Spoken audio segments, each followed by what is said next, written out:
Désormais, un seul et unique objectif, cap au sud et direction Dakar, pour une grande aventure de 6054 km, dont 3812 de spécial sur les pistes africaines. Voilà le programme des réjouissances pour les 42 voitures, 8 camions et 37 motos.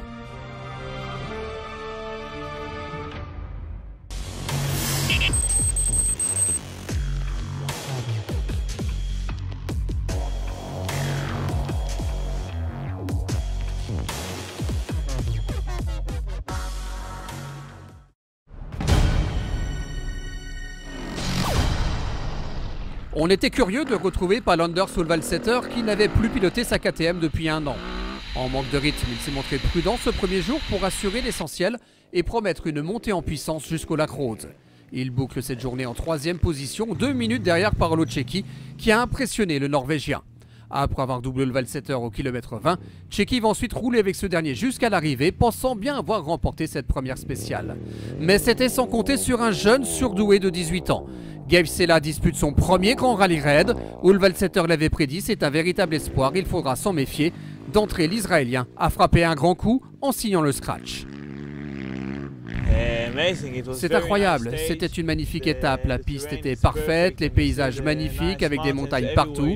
Il ne faisait quand même pas très chaud, au début j'avais un peu froid, à la fin j'étais gelé, mais c'était vraiment super. Le classement de cette première spéciale est également le général. Sella est leader avec 16 secondes d'avance sur Cecchi et 2 minutes 15 sur Valsetter. Maskimov sur le seul quad de l'épreuve est 6e. Au programme donc aujourd'hui, 370 km de spécial entre Domaine Moulet et l'Ariam qui ont révélé leur lot de surprises.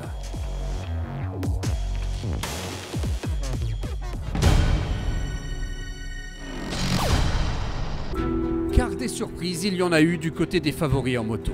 Le double tenant du titre, Palander Solvalseter, qui n'a plus piloté sa KTM depuis un an, est très vite parti à la faute. Au kilomètre 40, il chute. Verdict, son guidon est plié, il n'y a plus de frein avant, mais il va toutefois limiter la casse pour finir l'étape 5e.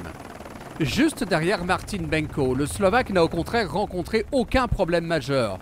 Il a roulé à un rythme très soutenu pour doubler au total au cours de cette spéciale 22 concurrents, finir dans le top 5 du jour en 4e position malgré cette petite chute.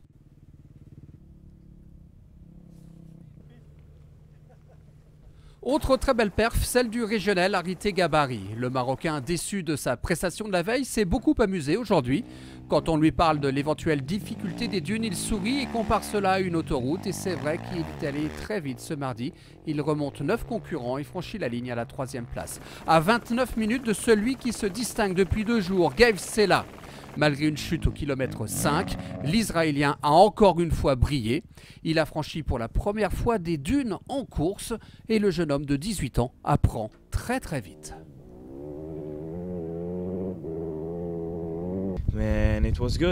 C'était bien, c'était une super spéciale, il y avait des secteurs très rapides, j'étais très concentré sur mon pilotage pendant toute l'étape. Dans les dunes c'était sympa aussi, il y avait de la navigation, c'était vraiment une bonne journée.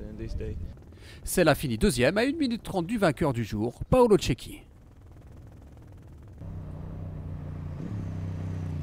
C'était un spécial incroyable, vraiment un vrai spécial de rally ride avec tout. On a fait de la dune, on a fait de l'hors-piste, on a fait de la piste de montagne.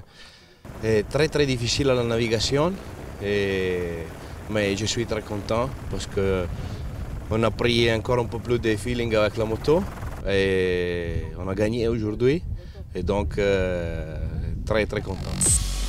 Un coup d'œil donc sur le classement de cette 2e spéciale avec une info concernant Norbert Dubois. Le Français a lourdement chuté à 300 mètres de l'arrivée avant d'être évacué vers l'hôpital le plus proche. Au général, on note que Cecchi prend la première place à Sella, où le Valsetter reste 3e alors que Gabari gagne 8 places pour être 4e.